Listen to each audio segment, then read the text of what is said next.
I was gonna rip his heart out, I'm the best ever. I'm the most brutal and vicious and most ruthless champion there's ever been. There's no one can stop me.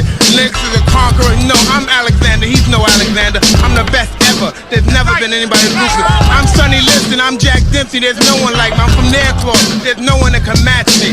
My style is impetuous, my defense is impregnable, and I'm just ferocious. I want your heart, I want to eat his children. Praise be to Allah.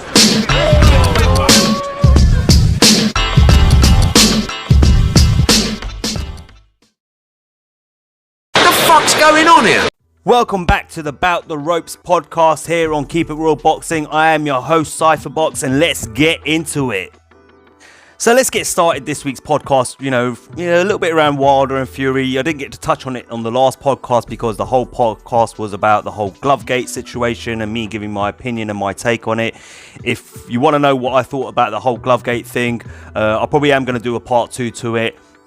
But if you want to know what I thought of it, go and check out the last episode. It's up on the channel. Now, what I want to talk about in this one is a little bit touch on the Wilder pay-per-view numbers. I didn't get to talk about that last time, and then go into some of the other fights that have been announced recently. And obviously, a lot of it's been affected by coronavirus and stuff like that. So we don't know whether these fights are going to take place or if they're not going to take place, etc., and stuff like that. But just wanted to give my thoughts on some of those fights anyway. So initially, this was the post that was put out by Mike Coppinger, and he's usually pretty good with his information. On now and then he's a bit off, but on this occasion, with this one, he put out that Wilder vs Fury did 800 to 850,000 pay-per-view buys in North America. Saying it was the best performance by far for a heavyweight title fight since Tyson and Lewis in 2002. And remember, Wilder and Fury 1 sold out. Well, it sold out, but the pay-per-view buys for that was 325k pay-per-view buys. Now, a lot of people are saying, oh, it's a failure, it's this, it's that, etc. Okay, look at the numbers from the first pay-per-view, right? 325,000 pay-per-views were sold for the first pay-per-view on Showtime, all right? The second pay-per-view did 850,000. Now, let's be serious here, right? I personally think, yeah, okay, you have to agree, pay-per-view in America isn't probably what it used to be, back in the 90s and prior to that and stuff like that. Yes, you do get the occasional with Canelo when he's been on HBO, but that's when he's fought Triple G. He's done 1 million pay-per-view buys. He did 1 million when it came to Chavez Jr. as well, because there were 2 Mexican fighters, well-known Mexican fighters. Chavez with his father, Chavez Sr. and stuff like that. So I think that's the only time that Canelo's actually done over 1 million or close to 1 million. Yeah. So outside of that, we haven't really seen big pay-per-view numbers since Floyd Mayweather and Manny Pacquiao, right? Simply, it's honest. Let's be honest about it. Floyd Mayweather drove the numbers. So did Manny Pacquiao back in the day. He doesn't seem to probably do that much as now. And that shows you a lot as well. So 850,000 pay-per-view buys is actually quite good. However, the information that Mike Coppinger put out was based on, I believe, cable and satellite pay-per-view buys. This was not including digital buys, meaning buying on your Xbox, buying on your PlayStation, buying online, watching on your phone, etc., all that sort of stuff through apps and that. It was not including that number. The number for that was 1.2 million pay-per-view buys. Now, that means there was an additional 300,000 pay-per-view buys, and that came from the digital platforms, according to Bob Arum.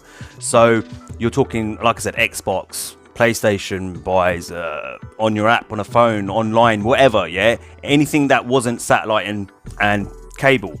Now, include that 300,000 into the 800 or 850 cable or satellite buys. You got roughly about 1.2 million pay-per-view buys. Okay, now a lot of people are going to still say, still whatever, it wasn't great, that's not great numbers. Well, actually, when you think about it, $80 a pop. Yeah, so $80 a pay-per-view buy. Okay, it's a lot harder to sell pay-per-view in the US than it is here in the UK. Sorry to say that, it's a fact. We charge the maximum of $24.95 for our pay-per-view buys here in the UK. Yeah, the cheapest we do, I think, is what, $16.95? So we range between $16.95 and $24.95 $24.95 here in the UK, and in America they range from about $60 to $80, and if it's a Floyd Mayweather sort of fight then it's like $100. So do the maths. A lot of people probably were doing boxing parties instead of saying, hey, I'll buy the fight, you bring the food and drink. Do you understand? Or we all chip in and buy it and we all watch it at my house, that kind of thing. So I mean, do you honestly think, a lot of people are saying, oh, well, AJ did 1.6 million for the rematch with Ruiz, but the first fight against Ruiz, he did something like $500,000. Yeah, and it was because of the loss, that's why the second fight was so big. But at the same time, okay, it was $24.95. It's the price of a pizza, a takeaway, Chinese, right? You know, $80 is a cheap pair of Nike trainers, for crying out loud. Yeah, let's be honest. So the price difference, this is what people don't get. They just look at the numbers. They don't look at how much a person's paying for a pay-per-view in the UK versus how much a person in the US is paying for a pay-per-view. Okay, so I know Eddie Hearn shot all the numbers down, etc. and stuff like that. But end of the day, from a numbers point of view, it was a successful number. Yeah, 1.2 million pay-per-view buys is a successful number. Now, you have to also take into account that they put a lot of promotion behind that. A lot of money went into the promotion side of that because Bob Arum was putting that number of 2 million pay-per-view buys out there. And it was, roughly about 800,000 short of that. Okay, so I don't know what, from a financial point of view, I don't know whether they broke even or they made a little bit of profit. Okay, because end of the day, all that money that went into it, all that promotion that went into it, their goal must have been 2 million pay-per-view buys. So from a financial profitable point of view, I don't know whether they made any sort of real money out of it. They may have just broken even, for all we know. Okay, the fighters did well out of it. They both got paid like something like $25 to $28 million each. So Fury and Wilder got paid a lot of money for it. They were supposed to get a percentage of the pay-per-view buy, but if the pay-per-view buy, from a financial point of view, from a profitable point of view, didn't do very well, then they wouldn't have got much out of it, in all honesty. But from a numbers point of view, in terms of how many buys there were, it was successful, if that makes sense. Yeah. Not only that, here in the UK, apparently BT Sports, it's come out that Bob Arum, according to Bob Arum, they did 800,000 pay-per-view buys or box office buys here in the UK. Listen, I don't know how much truth there is to that or not, but if that 800,000 is the right number, then again, for that time of night, it's a good number. It's not a bad number. We've seen less than that. I think AJ for his first fight with Ruiz did something like 500,000. And then the rematch, obviously, because there was more interest in it, he did 1.6 million. So again, not a bad number here for the UK. You throw that on top of the pay-per-view buys from America, that's close to 1.3 million pay-per-view buys between the US and the UK. So a lot of people could shoot it down as much as they want, but overall, when you look at the numbers from the pay-per-view numbers and how many pay-per-views were sold, successful, yes. The fighters got paid very well from it, so that's a success point for them, and they got a lot of people seeing them and watching them fight.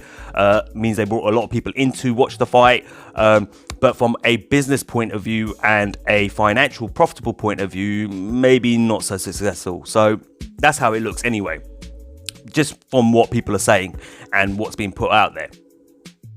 So moving away from the business side of Wilder Fury 2, let's talk a little bit about the aftermath. I've talked a lot about the aftermath actually, but something else came out the other week where we had Paulie Malignaggi on Sirius XM, all right, with AK and what's his name, Barack and whatever, who I'm on about, yeah. But he revealed something where he stated that after the first fight against Tyson Fury, Deontay Wilder apparently tried to have him fired from Showtime. I'm going to play you the audio and then kind of quickly give you my take on it.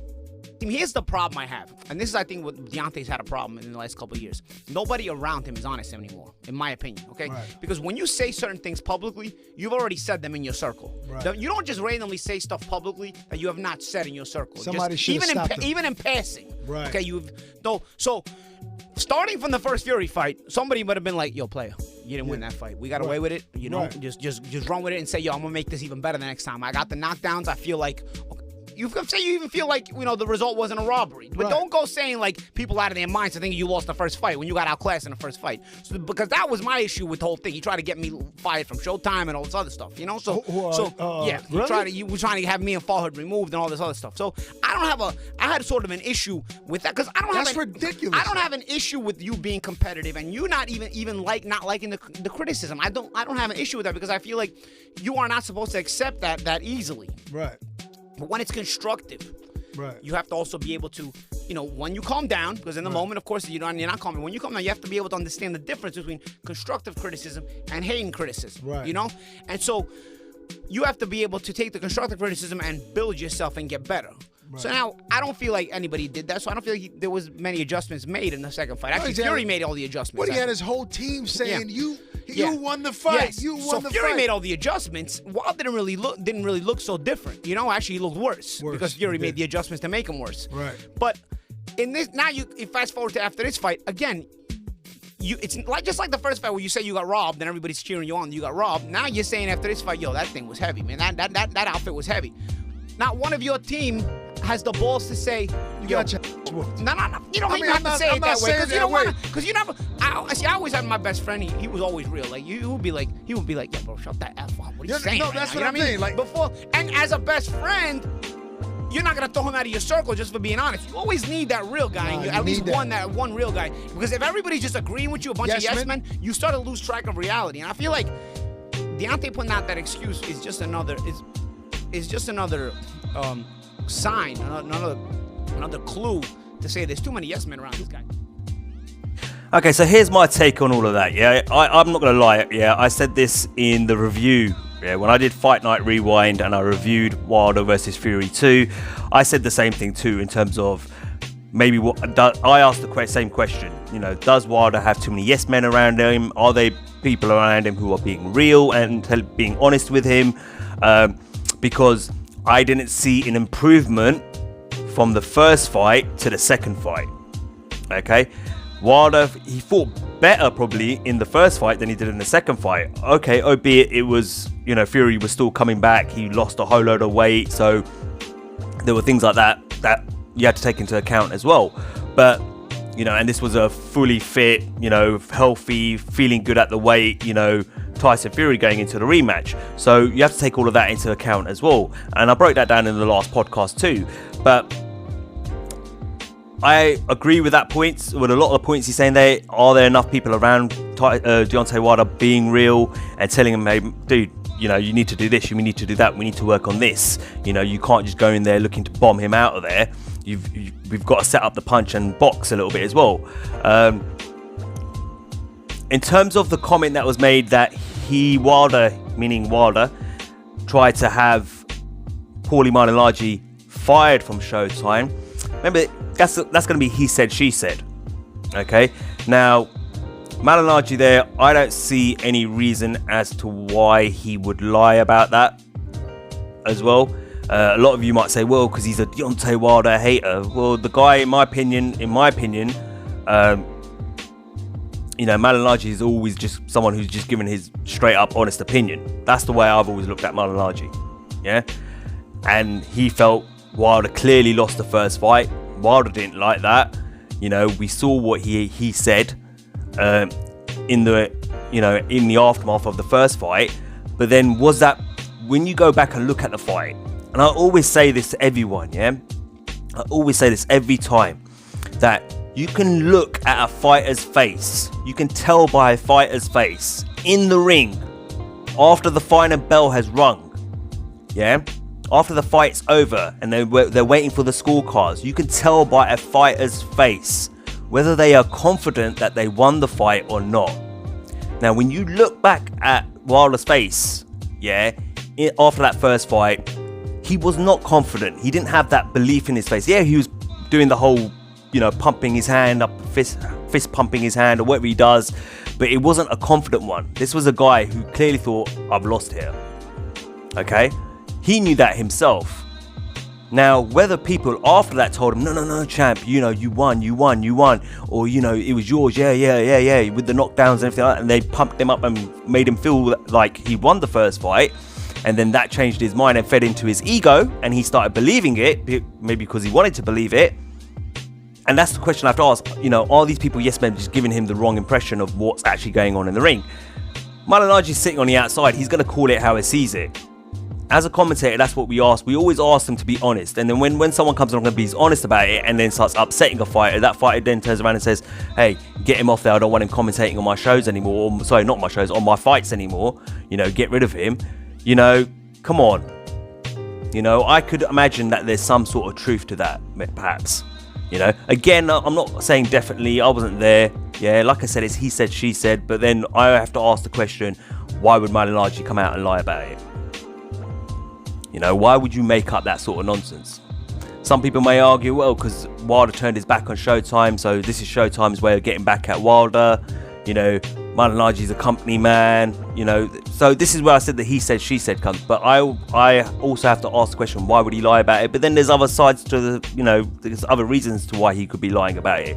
But at the same time, he could be telling the truth. If he is telling the truth, then that's low. Yeah, because in the day, as a commentator sitting ringside, he gave his straight up opinion on what he saw in the ring. If Malignaggi's lying about it, and this is a thing from Showtime where they're trying to discredit Deontay Wilder because he's kind of turned away from Showtime now and moved off with PBC and Fox. Then that's a low blow as well. But look, listen, end of the day, there's a lot of negativity around Wilder at the moment with the excuses he's put in the ring, for his performance in the rematch. The whole thing with their with the suit, blaming Kenny Bayless, angered at Mark Breland. Now we're getting all this gloves, this Glovegate stuff come out, which he hasn't actually come out and said anything about, which is strange. There's a whole load of, for a fight that as great as it was on the night, like I said, it's kind of been ruined, overshadowed and tainted by all this nonsense in the aftermath. But at the same time, it's also a good way of building the rematch as well. Yeah. So, but at the same time, look, who knows who's telling the truth? Is it, we've got to hear Wilder's side of things, of course, as well. Can't just believe Malignaggi off the bat. Malignaggi's giving his version there, saying that they tried to fire him, try to get rid of him. Wilder did. Whether it was Wilder or Wilder's team, who knows? Meaning Al Heyman, JDs, and all those sort of people. But at the same time, we've got to hear Wilder's side of things as well. So it's like I said, it's he said, she said. I wouldn't, give into it too much, but whichever side's lying is in the wrong for doing that. Simple as that. There's no need for it. My point of view at this moment of time is simple. Yeah, I don't see why Malignaggi would be lying about that. That's just the way I see it at the moment. But again, like I said a minute ago, you've got to hear Wilder's side. You've got to hear Wilder's side to it, what he has to say. Let's not forget as well, Lou DiBella, the whole situation that happened there. Lou DiBella tried to, introduce Wilder to a deal with DAZN. Remember the deal that was it worth 100 million, 120 million, which, let's be honest, yeah, the reason that deal fell through, before anyone starts jumping on it, and I'm talking to you, the AJ fanboys, yeah, let's be honest, John Skipper himself came out publicly and said the reason that deal did not happen was because of John Skipper and DAZN. They dropped the ball. Yeah, they dropped the ball. They were not prepared for Wilder. They had no preparation for that meeting, and because of that reason, Wilder didn't believe he could trust DAZN, and the fact that they weren't willing to reveal what kind of numbers Anthony Joshua was going to get. Yeah, which, as you know, every fighter, you ask any fighter, they always know what their opponent's going to make. So that's why that deal that deal fell through. And John Skipper, the head of DAZN, has openly admitted it was his fault, no one else's. Okay, but like I said, talking about DiBella in that situation, once that deal, fell through and that meeting was over, we never saw Lou DiBella as part of Team Wilder again. So, is there an element? Is that Wilder making those decisions, or is that Al Heyman and Shelley Finkel making those decisions? So the same with Paul Malignaggi in this situation. Was it actually Wilder trying to get Paul Malignaggi fired from Showtime, or was that Al Heyman and Shelley Finkel trying to get that done in JD's? you know, who knows? We're not in the room. We can only have an opinion from the outside. And right now, I don't see why Malignaggi would lie about that. That's just my take on it. So moving away from Wilder and Fury now, let's talk about the potential fight that may happen between Manny Pacquiao and Mikey Garcia. Now, Manny Pacquiao came out on TV in the Philippines recently and named 3 fighters that he's potentially looking at to have his next fight against. One of them was Mikey Garcia, I believe. He said one was Terence Crawford and the other was Errol Spence Jr. I'm going to play you the footage now. Senator Manny, that there are a couple of boxers in mind for your next fight. So who are they? Have you studied them so far, and how is your assessment amongst these fighters? There's a lot of possible opponents. Mikey Garcia, either Mikey Garcia, Errol Spence, or Crawford. And also there's boxers from Canada and Mexico that want to fight with me. But if there's maybe 1 or 2 fighters that is on your top 2 list, who would it be? That's Errol Spence and Garcia. Mikey Garcia. Okay, so there you have it. Manny Pacquiao saying, you know, there were 3 names he mentioned there: Crawford, Spence, Garcia, and he said if you had to pick 2, he said it would be Garcia or Errol Spence Jr. Now, here's why I think he's picking those 2 names. And look, listen, if you're a Manny Pacquiao fan, switch off now.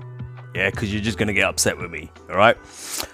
Manny Pacquiao, great fighter, legend, got nothing but respect for the guy. But he's picking Errol Spence Jr. perhaps, because Errol Spence Jr., let's be honest, you know, he had that car accident recently, you know, probably a little bit banged up. I know he's back in training, but that will take a lot out of you. And maybe he's looking at it as an opportunity as, okay, he's just had a car accident, you know, how great is he going to be right now? This is a great time to fight him, yeah? Mikey Garcia, on the other hand, he's picking Mikey Garcia perhaps as well. Let's be honest, you know, Mikey's he's not really a welterweight, in my opinion. Yeah, he's not a natural welterweight. He's better at the lower weights, 135, 140, yeah? And the way I look at it is that Manny is going to probably see that as an easier fight than even Errol Spence Jr. coming off a car crash, than fighting Terence Crawford.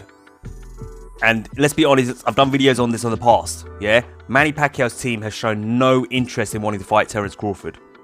I know he's just said it there, but in the past they have, even Freddie Roach has been totally against it. You know, even from Terence Crawford's side, Bob Arum, who's had a close relationship with Manny Pacquiao for years, saying that I want to save Manny Pacquiao from a serious beatdown. Okay? But he's picking Mikey Garcia. Why? Because Mikey Garcia is probably the easiest ones out of the top names in the welterweight division at the moment, right? Now, he just fought Jesse Vargas and he put on a really good performance against Jesse Vargas, but let's face it, Jesse Vargas is not an elite welterweight. He's a good fighter, but he's not an elite welterweight. Don't care if he's been a former world champion and he's faced Manny Pacquiao, etc. I mean, he lost that fight against Manny Pacquiao, was it? Finished in the 6th round? Was it 6th round? I think it was the 6th round. Correct me if I'm wrong there, because it did happen a while ago. But Mikey Garcia, let's be honest here, he looked good against Jesse Vargas. He didn't look so great against Errol Spence Jr. Yeah, that's just honest truth. If he was to fight Sean Porter, for example, I would put my money on Sean Porter over Mikey Garcia. Yeah, I think Mikey Garcia needs to go back down to 140, fights the likes of a Josh Taylor, who he has said himself he's interested if that fight can be made to fight Josh Taylor. You know, if Lomachenko could come up to 140, that's a great fight for him there as well. He says he won't fight Jose Ramirez because Jose Ramirez is a stablemate of his, because he's trained by his brother Robert Garcia as well. So fair enough, I understand that. You know, there's loads of fights for him down at 135 and 140. I personally think he should go back down there. He looked good against Jesse Vargas, don't get me wrong, but I think against Manny Pacquiao he gets beat and beat bad. That's just my personal opinion. But then I think Manny Pacquiao knows he can confidently beat Mikey Garcia as well. And, you know, he's picking Mikey Garcia, potentially. Yeah, and the reason he's picking Errol Spence Jr., he's just come off a car crash. I don't think he's serious. He's saying Terence Crawford, but I don't think he's serious about wanting to really fight Terence Crawford. They never have been in the past. You know, Terence Crawford has always been up for that fight. And there's always been, you know, I think remember, what's his name? Freddie Roach saying once, "Oh, you know, Terence Crawford is a bit too big for Manny and stuff like that." And I just thought to myself, well, hold on, Jeff Horn was too big. Everyone's too big for Manny Pacquiao. Manny Pacquiao is one of the smallest welterweights ever, yeah, for his generation. Margarito was way bigger than him. Cotto was bigger than him. Floyd Mayweather was bigger than him. You know, Jesse Vargas was bigger than him. You know, Jeff Horn was bigger than him. You know, Oscar De La Hoya was bigger than him. You know, even though they fought at catchweight. You know, so he's always fought bigger guys. He's always been the smaller guy in the ring when he at welterweight. So, you know, that excuse from Freddie Roach didn't make any sense to me, to be honest with you. And then he said something about Terence Crawford's age or something like that. Yet Vargas and all those guys that Manny Pacquiao has fought in the past they're all around the same age, even Jeff Horn.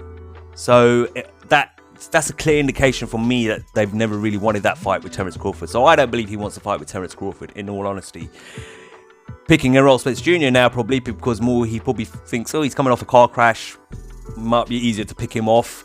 But at the same time, you know, Mikey Garcia is probably the easiest out of all of them, you know. So yeah, I'm not so convinced that, you know, Manny Pacquiao's picking these guys because he thinks they're the best and they're the best shape of their careers. He's picking these guys because, you know, these guys are guys that he thinks he can definitely beat, if that makes sense. But Terence Crawford will bring some pain and it'll bring that power. If he did fight Crawford, I would honestly put my money on Crawford. If Manny Pacquiao fights Mikey Garcia, my money's on Manny Pacquiao. And if he fights Errol Spence Jr., I'm not sure, because we don't know what sort of Errol Spence Jr. is coming back from that car crash. We don't know how it's affected him. So yeah, you know, it'll be a good fight between him and Mikey. Yeah, but again, I'm not convinced. You've got to remember, Manny Pacquiao's, what is he, over 40 now? So age is starting to catch up to him. Father time catches up to every fighter eventually. So at that age, you've got to pick your opponents in a smart way if you want to keep winning and keep making money, which he clearly does. So yeah, some people might turn around and say to me, well, he's got nothing to prove. He's done a lot in his career already. Yeah, true. I'm not going to lie. I'm not going to disagree with that.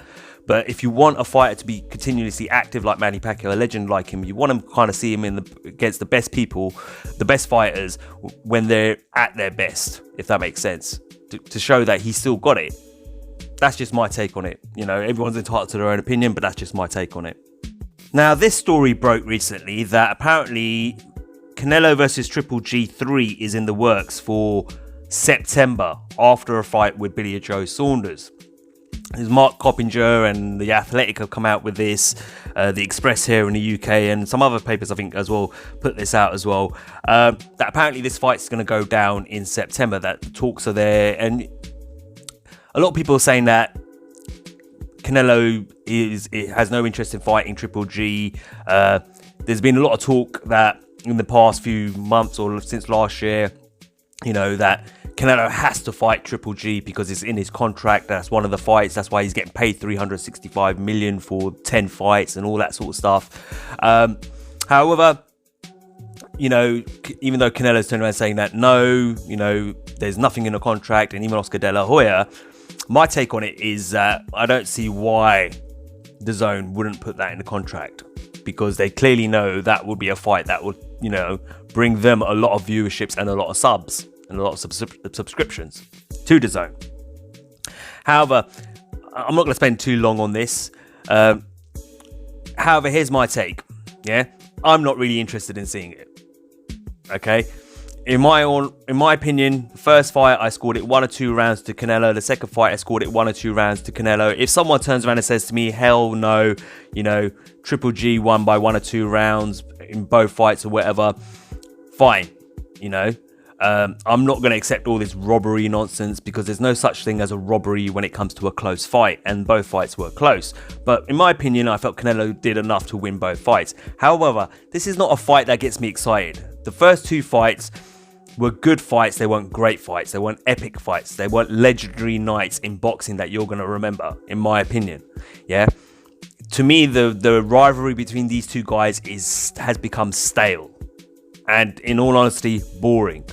I would rather see Canelo go on and fight Billy Joe Saunders, Callum Smith, Jamal Charlo, new blood, new faces. Yeah, then keep going over the same thing with Triple G. Second of all, what has Triple G done since he lost that second fight with Canelo? Okay, he fought, who is that guy? I can't remember his first name. The guy Rolls, whatever his name was. Steve Rolls. Yeah? Come on, really? And then he went on and had a vacant title fight, which was ordered by the IBF between him and Derevyanchenko because Canelo vacated his IBF belt because Canelo didn't want to fight Derevyanchenko. Now, if you remember, when Canelo when Canelo tested positive, he was given a 6-month ban. So the fight in May of that year was off until September, okay, against Triple G, the rematch. Canelo Triple G, the rematch I'm talking about here. So Triple G was ordered by the IBF to fight Derevyanchenko back then, because he had the IBF title, and instead of doing that, he refused to do that. They stripped him of his belt, and he went and fought Van Mariosian, remember, which was an absolute joke fight. He finished that in 2 rounds. Okay, now a lot of people, in my opinion, he didn't want to take the risk of fighting Derevyanchenko back then because Derevyanchenko was a tough fight, and he knew he was going to bring it, and there was a high risk involved in there. A lot of people say whoa, he couldn't have been scared because he fought him anyway. Well, hold on. Hear what I have to say first, yeah? He didn't want to fight him back then for that reason. Had the fight with Canelo, etc. Lost to Canelo again. Had a fight against Steve Rolls. And then Oscar De La Hoya kept saying, well, go get a belt and we might give you another shot. Now, obviously, Canelo had to vacate his belt because he wanted to go on and fight someone else. I think it was Daniel Jacobs? I can't even remember now. Yeah? But the bottom line is, he needs to go get a belt. So this fight was ordered and he thought, I have to fight Derevyanchenko now because I need to get a belt. So I've got something to negotiate and argue that I want that fight and I deserve that fight against Canelo, that third fight against Canelo. Now, in my opinion, and so many other people's opinion, apart from the Triple G fanboys out there, he lost that fight against Derevyanchenko. There's no way he won that fight. I'm sorry, yeah? I felt Derevyanchenko won that fight outright. Yeah? And there should be a rematch for it. Just like with Daniel Jacobs. In my opinion, even with the knockdown, Daniel Jacobs still beat Triple G. And so many other people out there believe that as well. But there was no rematch for that fight. Remember what I said to you? You can always tell by a fighter's face in the ring whether they know themselves they've lost a fight or not. And in both those occasions, I don't believe Triple G had that look on the face of a confident man that he won those fights. Okay? So that's all he's done since then. You know, we've seen what Canelo's done. He's fought Daniel Jacobs, you know. He's about to go on and fight Billy Joe Saunders. All right, yeah, the Rocky Fielding fight, but he's fought Sergey Kovalev as well at 175 as well, moving up in weight. So he's done a lot more and been a lot more active than Triple G is. Triple G seems to be playing it very, very safe at the moment, yeah? He's not risking and taking too risky of fights. You know, the Derevyanchenko fight, like I said, he had to take because he needed a world title and he's got that world title now. But he's not going to take any risky fights because he's latching on to the hope that he will get that third big money fight with Canelo Alvarez. Now, the other side of that is that DAZN as a company, would they really sign Canelo and say, hey, you could pick all your opponents, don't worry about it? Of course, I'm pretty sure DAZN would have to sign off on his opponents and have a say in who he fights too. So I'm pretty sure it would probably be written in his contract that he has to have a third fight with Triple G. So, in my opinion, yeah, the fight's going to probably take place. It will happen at some point, guys. But in my opinion, it's not a fight I really want to see. Yeah, there's no excitement, there's no buzz for me around there. I know Triple G fans will obviously argue with the fact that they say, oh no, it's a great fight and he was robbed in the first 2 fights and we want to see it. Yeah, of course you want to see it because, do you know what I mean? You're fanboys, yeah, and you can't accept the losses. And flip side, Canelo fans will probably not want the fight, but probably say, yeah, fine, bring it on, we'll beat him like we did the first two fights. But for me, the neutral boxing fan, there's no excitement there for me whatsoever. Yeah, I'm actually bored of that whole rivalry and that scenario and that saga between him and Canelo. You know, even Triple G, I'd like to see him go up and take on a rematch with Daniel Jacobs, Derevyanchenko, fight Jamal Charlo, maybe fight Billy Joe Saunders, you know what I mean? Take on some fresh blood and, you know, just move on from that whole situation. And then maybe if you have a few fights, then later on come together and fight again, perhaps. But again, I'm still not interested in seeing it. That's just my opinion. It doesn't set my world on fire as a boxing fight. It doesn't, like, Wilder Fury 2 got me excited. Yeah? This doesn't, you know, Fury versus Anthony Joshua gets me excited. Yeah? Those sort of fights gets you excited. Like even Josh Taylor fighting Jose Ramirez, that's the sort of fight that gets me excited. Even recently, it was mentioned Maurice Hooker versus Regis Prograis. Those are exciting fights that get me going. Like, yeah, I want to see those fights. When you say Canelo Triple G to me, I'm like, do you know what I mean? What, again? That's just my personal opinion, you know. Everyone's entitled to their own opinion, like I always say. But my personal opinion, I don't want to see that again. I hope not. I hope it doesn't happen. But I've got a feeling it's probably written in Canelo's contract somewhere. It's got to happen. That's my take on it. But I don't think Triple G's done enough since that second loss to Canelo. He's playing it very safe, in my opinion, and he's not really doing a lot. That's just me being honest with you. He's just trying to play it safe so he can get that third fight, that third money fight, and then probably maybe think, oh, it's time to retire. I've made enough money now. Do you know what I mean? So it doesn't get me excited. It's not something I'll watch it if it comes on. Oh, obviously I'll watch it, being a boxing fan, but it's not something that, you know, if I fell asleep halfway through it, I'm not going to lose any sleep over it. Do you get what I mean? I'm like, oh, okay, whatever. It's not something that gets the blood going, gets the adrenaline going inside of me as a boxing fan. That's just my take. So let's move on and talk a little bit about the 140-pound division. Obviously, we've got Josh Taylor holding that WBC and IBF crowns, and the other two major sanctioning belts are being held by Jose Ramirez. Now, there's been a lot of talk. Both those guys are interested in fighting each other and unifying, and one of them becoming the undisputed champion, which is great to hear. We want to see that. They're both with Top Rank now. You know, Jose Ramirez and Josh Taylor, easy to make that fight, so no broadcasting or promotional deals or, you know, things getting in the way like that, promoters getting in the way. So easy to make that fight. He's obviously got this fight coming up, which I just showed you on the screen right now. But what makes this really good is also that this fight has also been made. Now, this is a fight that's got me interested and excited. You know, you got Prograis, who's just come off a loss to Josh Taylor, and then you've got Maurice Hooker, who won his last fight against Real Perez, is it? And then the fight before that, however, he lost to Jose Ramirez, which was for the WBC and the WBO titles. Look, I think this makes for a great fight. You know, these guys who both lost their titles to the two top names in the 140-pound division. Obviously, Josh Taylor lost his in the World Boxing Super Series against Josh Taylor, and Maurice Hooker 2 fights ago lost his belts to Ramirez. Look, great fight. Yeah, what makes this great is that if you can get Jose Ramirez versus Josh Taylor, that's a great fight. The winner of that goes on and becomes undisputed. There might be a rematch clause in that, and then maybe the winner of that, whoever comes out of all of that, fights the winner of this between Hooker and Regis Prograis, which would be great as well. And you know, not only that, this is where I was talking about Mikey Garcia. If Mikey Garcia comes back down to 140 pounds, where I think he naturally belongs, he can get into the mix of this as well. Rumours that Devin Haney's thinking about moving up to 140, I believe. What's his face? Teofimo says that he's going to move up to 142.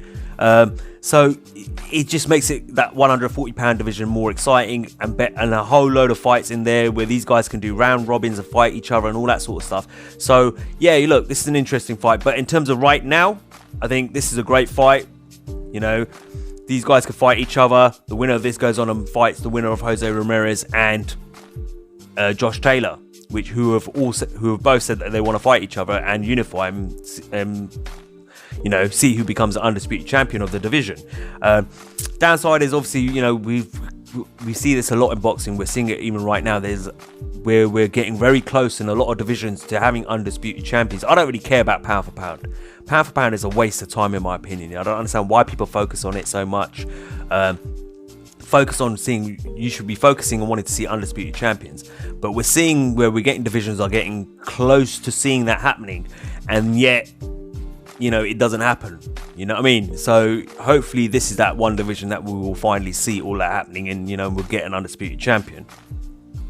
Not only that, Jose Ramirez's fight against Victor Polster, which was supposed to take place in China, has been rescheduled. It's back on apparently now, but the reason it was postponed was because of the coronavirus that broke out in China. But now, with the issues that are going globally, now that coronavirus is a pandemic and the US is locking down a lot of things, and, you know, the Nevada State Athletics Commission has shut down all sporting events in in Nevada, in Vegas, etc. and stuff like that.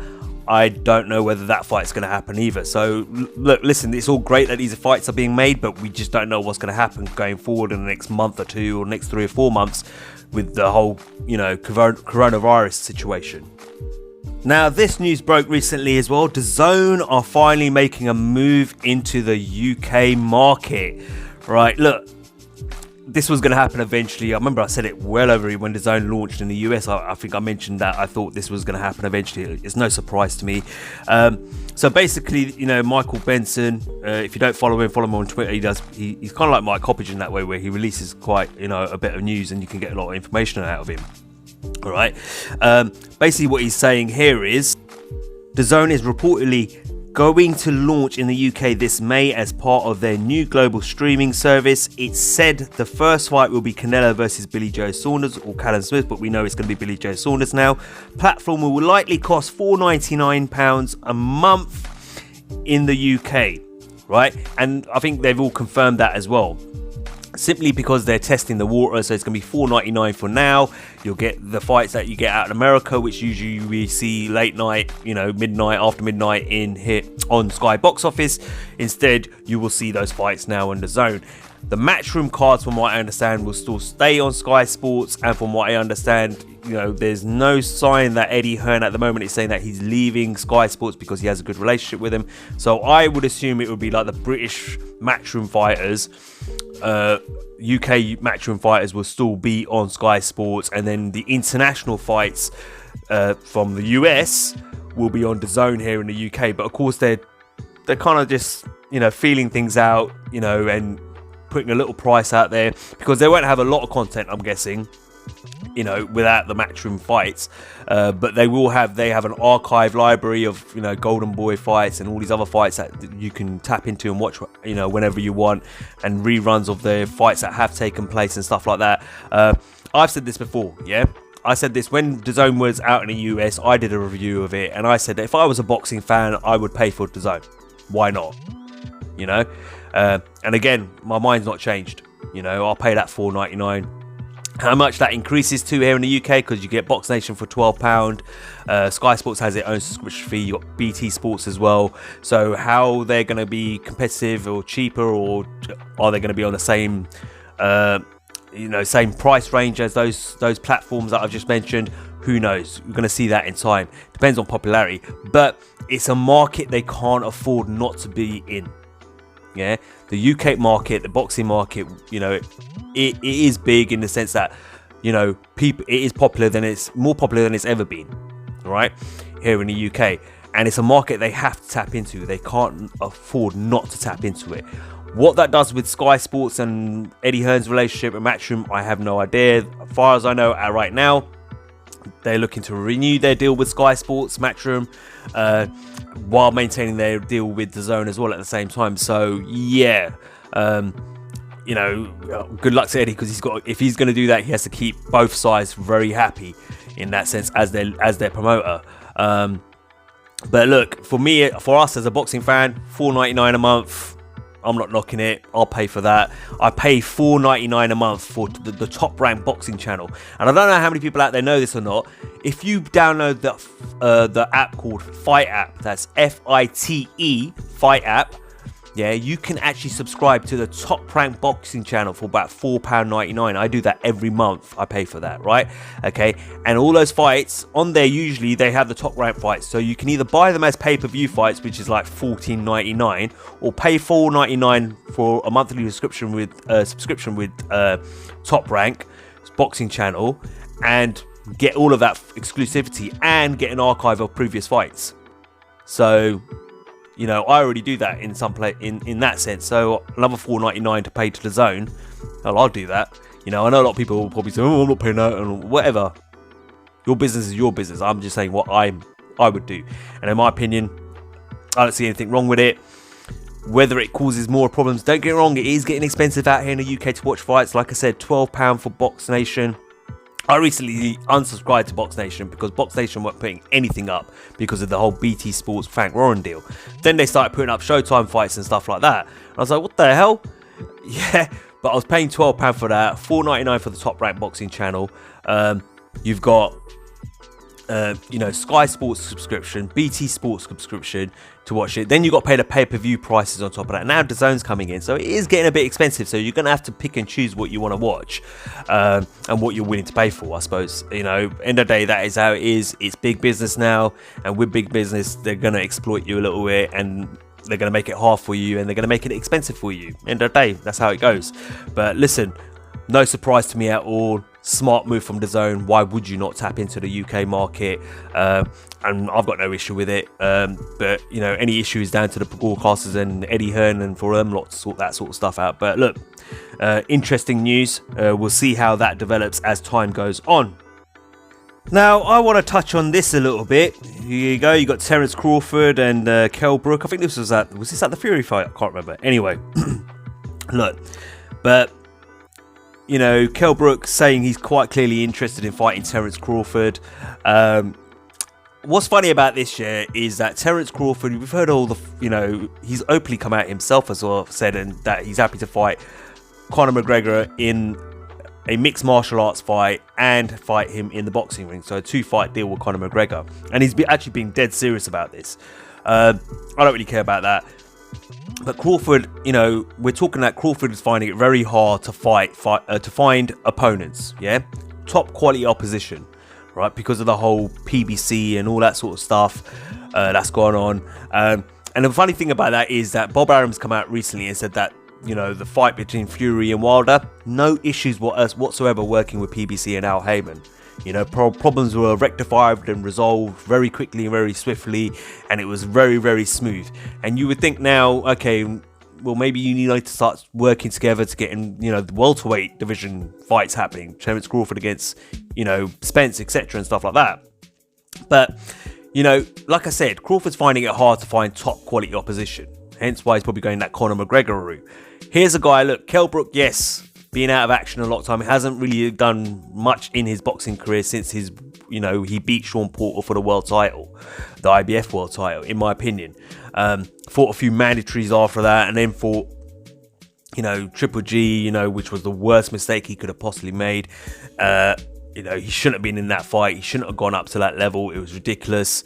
Bad management from Eddie Hearn, in my opinion. I've said that before. Bad management and promotion from Eddie Hearn. It was a lamb to a slaughter for a whole load of money to cash out and make a lot of money.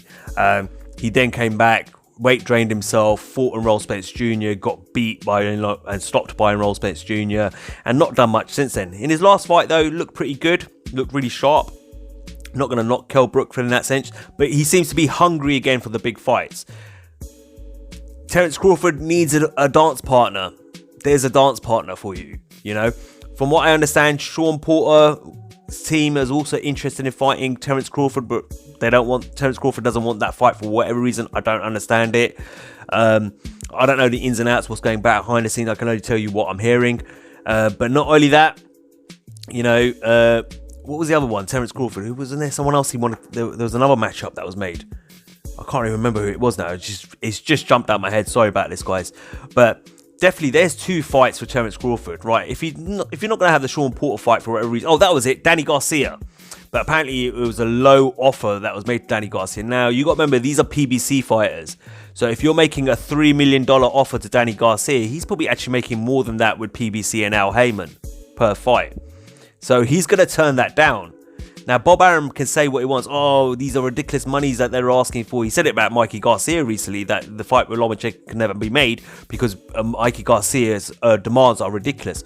Well, Mikey Garcia's gone to PBC in the past. He's got the money he wanted for those fights. Back-end money or whatever, yeah?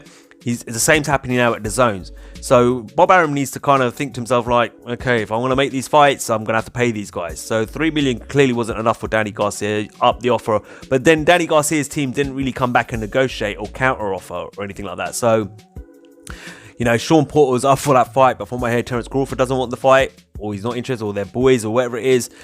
All right, well, here's Kell Brook. Kell Brook feels like he's back. He seems rejuvenated. He feels motivated again. He seems hungry again. There's a discipline about him again, or from what I could tell.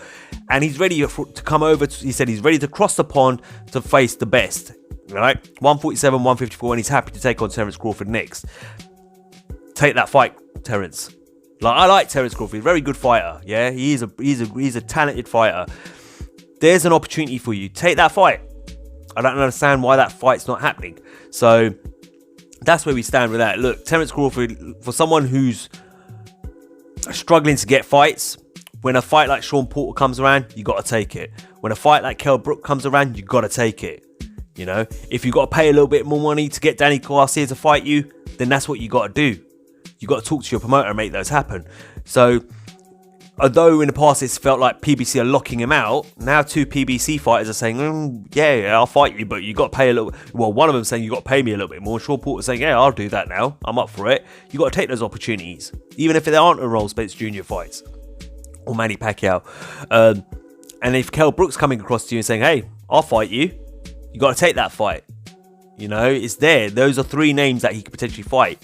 Forget all the politics, work through the politics and make those fights happen. You know, I like Terence Crawford. I like to see him again. Look, Terence Crawford is getting a hard time by boxing fans, saying, what has he done? This is a guy who was a unified champion at 135 pounds, yeah? Undisputed champion. Ring Magazine champion at 140, cleaned out the division, right? And now the WBO champion at welterweight. Stop saying what has he done in boxing. He's done plenty, yeah? Stop it. He's fought whoever he could in and around him in those other divisions, all right? And he done what he had to do. Give the man credit for what he's done. That's ridiculous. People who are trying to shoot him down, it's unbelievable. It's ridiculous, yeah? These are just haters going around hating on a guy, yeah, because they're fanboys of Errol Spence Jr. or they're fanboys of whoever, Keith Thurman or whoever, or PBC, yeah. Stop it, yeah. Real boxing fans wouldn't talk like that. You look at his record, look what he's achieved. He's achieved a hell of a lot, and he's one of the best fighters on the planet. Simple as that, yeah. And in the sport, very talented guy. But I am critical of what he's doing here. You know, there's opportunities here. If there's still issues like from the money side of things with Danny Garcia, fine, put that aside. If you really don't want that Sean Porter fight because you're boys with him or whatever it is, fine, put that aside. Fight Kell Brook. There's an option there for you. So at the same time where people are shooting him down, he's not helping himself by not making these fights and then talking about Conor McGregor. Come on, look. I hope he gets a fight and makes the fight with Kell Brook at least. Like I said, there's fights there for him to have. Take those fights, you know, get those fights on your record, you know, on your welterweight record. That's just my opinion on it. Okay, so it's been announced officially now. Obviously, we know Joshua versus Pulev is confirmed for June 20th. It'll be on Sky Sports and I'm guessing on DAZN out in the US. Look, listen, this is a fight I expect AJ to win, but as you know, nothing is guaranteed in the heavyweight division. We've seen, you know, upsets happen. You know, what's his name? Lost the other week. What's his name again? Nowaki, or is it Adam Nowaki? I hope I pronounce his name. I always get his name wrong. I always make a hatchet job of his name. But he lost to obviously Robert Helenius. We've seen AJ in an upset when he fought Ruiz the first time round. So upsets have been happening in the heavyweight division, and naturally it will, you know, that will be the case because end of the day these are big boys and they hit hard and one punch can change it all. We know that. But I would favour AJ of course to win this fight. Bob Arum's come out recently saying that there will be no Anthony Joshua after June 20th because my boy Kubrat Pulev is gonna knock him out, and that's why there's no point talking about Fury versus AJ because Joshua ain't gonna be there and etc. Listen, here's my take on it, yeah? Do I believe Bob Arum has that much confidence in his fighter Kubrat Pulev? Probably not, if I'm honest with you, yeah? But he's a promoter. He needs to promote the fight, yeah? It's not a big fight, let's be honest with you, yeah? Let's be honest about this, yeah? It's not a big fight, yeah? It's an IBF mandatory defense. He has to do it, otherwise you get stripped of the belt. And the IBF are quite strict with that sort of stuff. Out of all of the commissions, they are the strictest, yeah? Out of all the 4 major boxing organisations, when it comes to their mandatory, fights, they are very strict with that. You know, if you don't do it, they strip you. Simple as that. They don't play around. Yeah. So that fight's going to happen. But do I believe Bob Arum believes that? No, because I think Bob Arum is being a promoter. He's been a good promoter. He knows it's not a big fight. He knows he's got to promote it. He's got to try and make as much money off it. And this is the way you do it, right?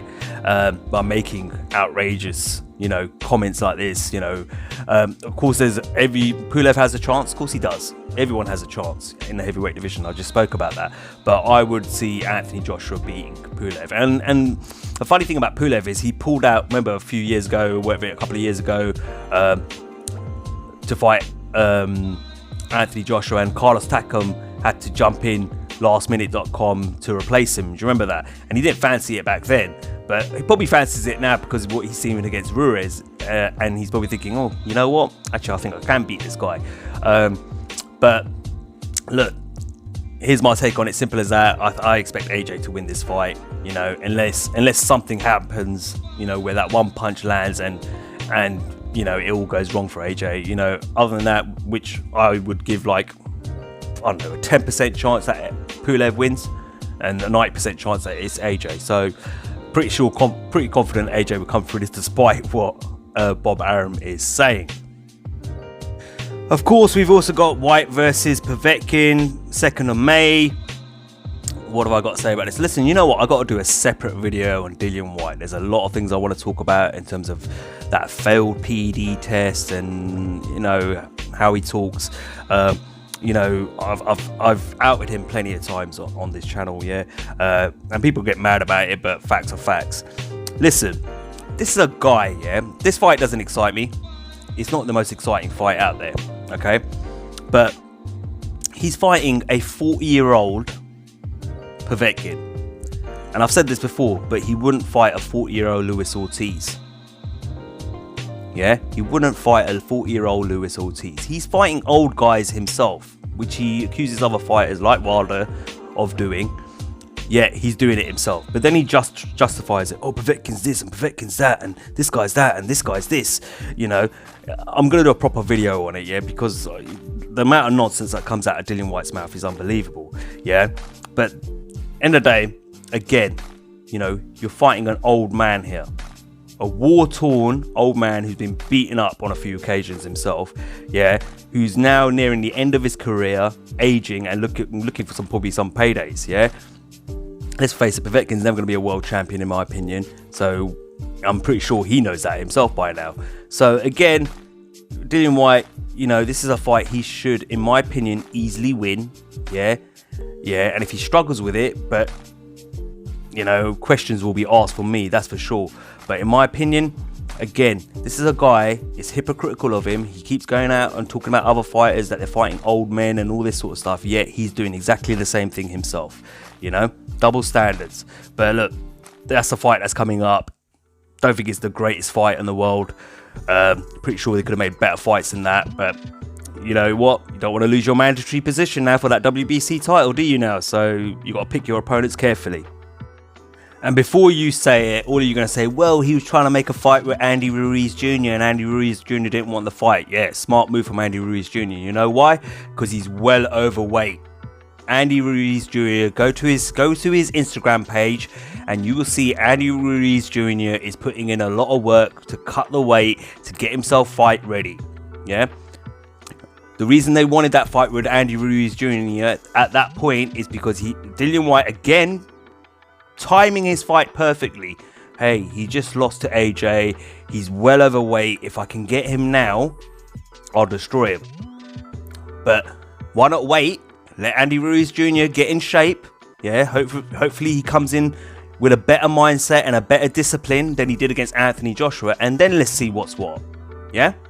So before you lot all say all that sort of stuff, stop it. Yeah, I've been watching this sport for far too long to know how fighters and promoters and managers and all that sort of stuff think. Okay? They like to time fights when it's easiest for them. And Dillian Whyte's no exception to that. Well, this fight's been announced too. Kovalev versus Barrera. Sullivan Barrera. Look, listen, good fight. I think it's a good fight, comeback fight for Sergey Kovalev after his loss to Canelo Alvarez. But not only that, you know, Sullivan Barrera, good fighter. Yeah, good fighter, good boxer, good mover. So a pretty decent test at light heavyweight for Kovalev if he's serious about, you know, regaining, you know, his champion's position within the division. I don't know. Listen, Kovalev's getting old now. You know, he is getting old. So whether these are like the last final few paydays, or if he's serious about being a competitor still in boxing, in the sport and in the light heavyweight division, we'll find out when he fights Barrera. And if he beats Barrera, what he goes on to do from there. But it's still a good fight. Interested in it.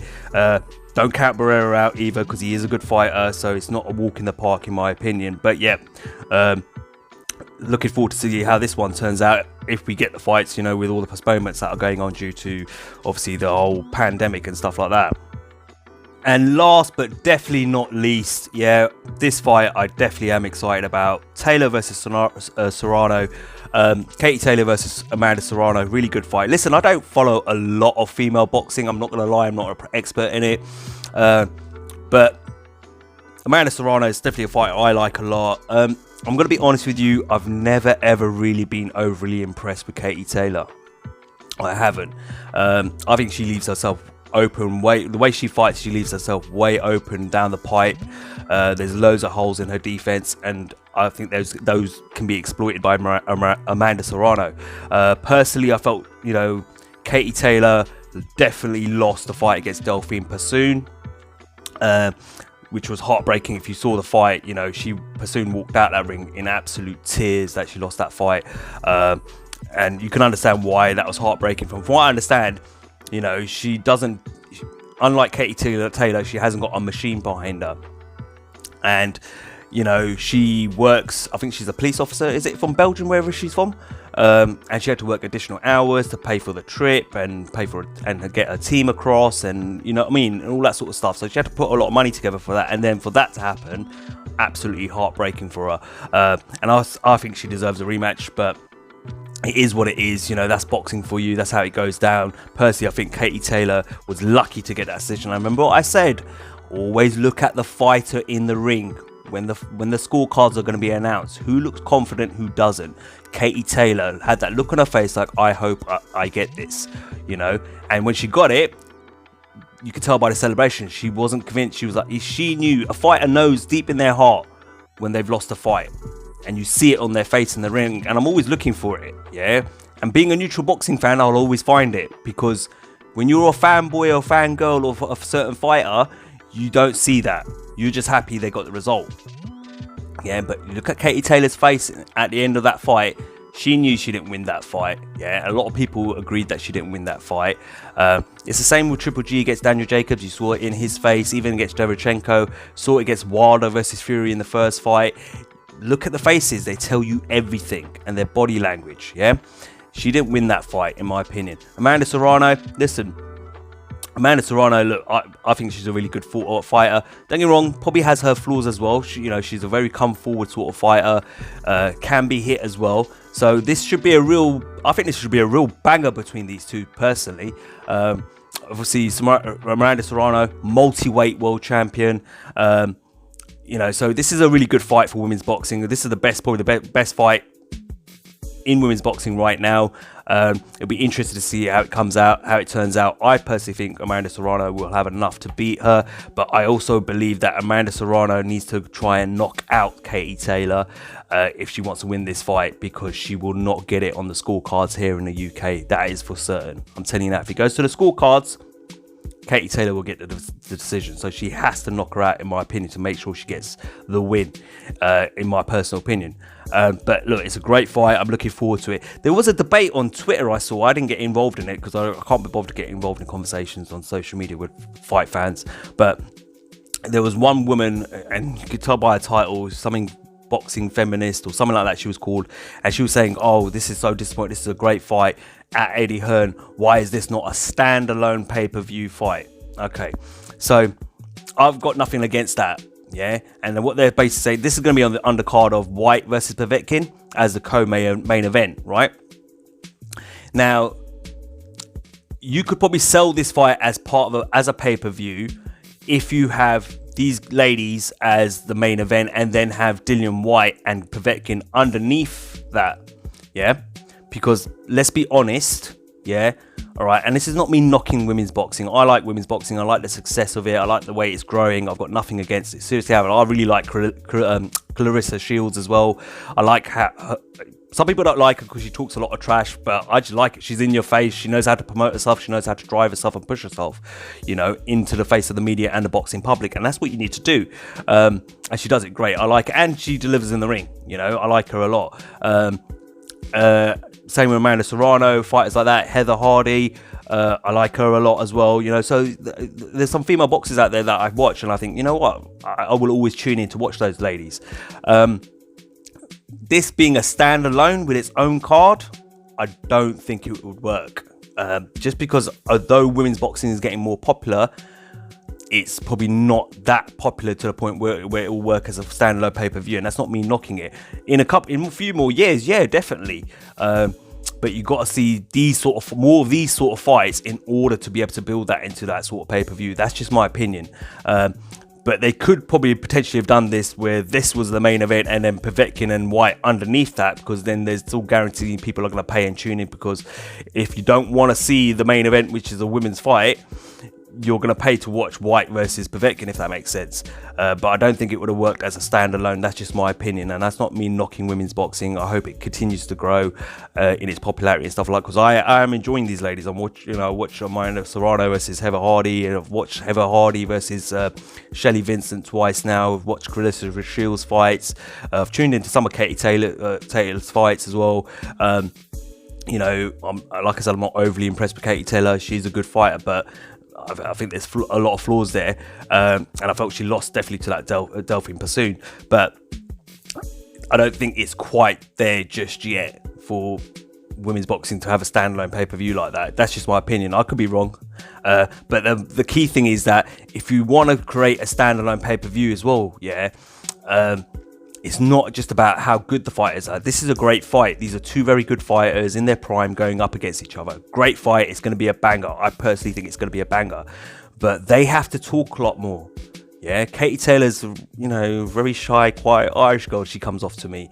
Amanda Serrano, yeah, she'll beat someone up, but again, she doesn't talk a lot of trash as well.